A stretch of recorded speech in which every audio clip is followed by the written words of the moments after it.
সকাল সকাল মিশো থেকে এত বড় একটা বাক্সর ভেতরে করে আমার জন্য আবার কি পার্সেল এলো। তো কি পার্সেল এলো জানার জন্য কিন্তু মনটা ভীষণ ছটপট ছটপট করছে, কিন্তু কিছু করার নেই। এখন বাড়িতে আগে রান্নাটা করতে হবে, কারণ মায়ের খাবার পাঠাতে হবে। তো চলো কি পার্সেল এসেছে মিশো থেকে ওই বড় বাক্সর মধ্যে সেটা আমি তোমাদেরকে দেখাবো খুলে। তার আগে আমি রান্নাটা বসিয়ে দিই। তো আজকে কিন্তু আমি বাড়িতে রান্না করছি ফ্রাইড রাইস আর মাংস, আর সাথে আছে চাটনি, পাঁপড়, দই, মিষ্টি, আরও বিভিন্ন রকমের জিনিস আনা হয়েছে।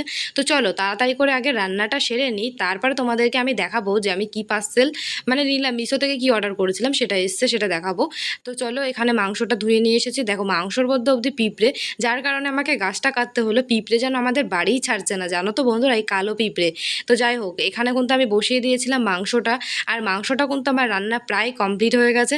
এখন রান্নার পরে কিছু বাসনপত্র আছে, তো সেগুলো আমাকে মাজতে হবে। তো এখন এই বাসনগুলোকে আমি একে একে নিয়ে চলে যাব কলে, আর এই রান্নার জায়গাটাকে সুন্দর করে মুছে নেব। তো এবার আমি তোমাদেরকে বলি যে মিশো থেকে আমার কি পার্সেল এলো। তো বন্ধুরা কি পার্সেল এলো, এখন আমার তো বাড়িতে অনেক কাজ আছে, তোমাদেরকে পরের একটা ভিডিওতে এর ভেতরে কি আছে আমি তোমাদেরকে খুলে দেখিয়ে দেবো কোনে।